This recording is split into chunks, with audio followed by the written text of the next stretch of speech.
Chapter 3 King Gideon Brock Remembers. King Gideon Brock looked out over the royal city of Oberlin from one of the many balconies of his massive castle and sighed quietly. The sights, the sounds, things were going on as usual. The people were happy. It gave him comfort to know his kingdom was flourishing again. However, once his thoughts moved to the barren wasteland, his mood changed. As Brock's gaze grew a bit downcast, a familiar voice came from behind. "Your Highness is troubled by the day's business?" spoke Faldrum, as he walked toward the leader of the human kingdom lands. Faldrum had been the royal advisor and sage for 3 generations of Brocks now. And though the old wizard was showing his age, his wisdom and advice were still at their utmost. "No, my friend. I am happy with our return to normalcy," replied King Brock with an almost reluctant smile. Then he took off his crown, looked at it, and finished, "I still wonder if we did the right thing. It is a year today, Faldrum." Faldrum held his staff with both hands and leaned forward. "A year, my lord? Forgive me, my king. A year today for what?" Still holding his crown, Brock turned and looked at his most trusted advisor, Landon Rosser. "It has been a year since we banished him and his men to the barren wasteland." "Are you lamenting what you did?" asked Faldrum, his voice becoming more serious. "You could have had him and his men executed. His treason and revolt was more treacherous than—" "He was dealing with his son's loss," cut in King Brock quietly. Then his voice became confident as he continued. "I still believe what he did was wrong, and no doubt forced an unnecessary battle." Faldrum grabbed King Brock's shoulder and looked at him sternly. "Matthias went willingly to avenge the killing of Queen Mariana by the vile goblins. That is what he wanted. He loved this land and could not fathom that Goblin King Todredor would stoop so low." Brock looked out over the city of Oberlin again, his gaze stopping at the temple of Elion, where Mariana was buried. Faldrum walked to his side and gazed from the balcony as well. Then he put his arm around the king lovingly.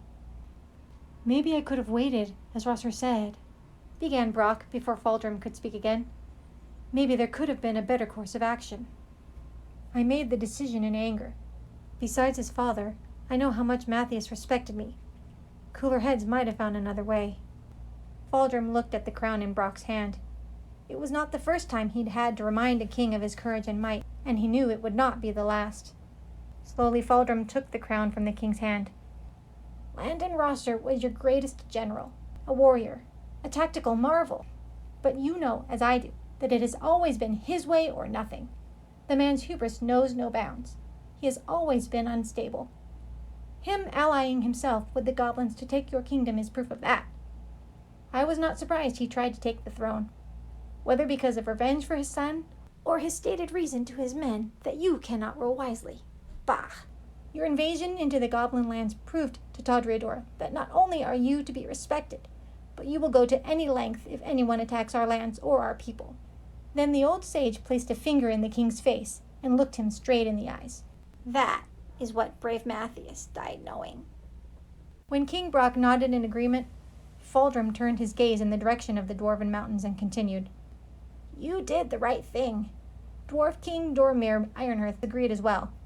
Think of your strong ally on this day, not on the man who tried to take your kingdom."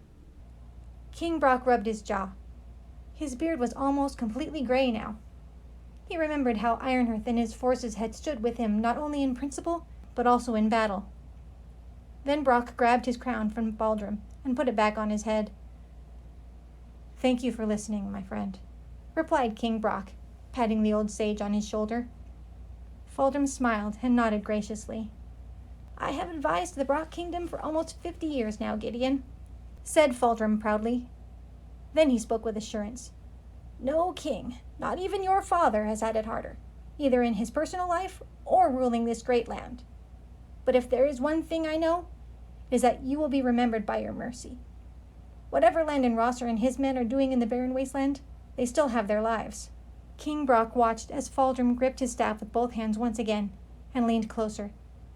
Then he heard the old sage say one last thing with absolute conviction. "Never forget that."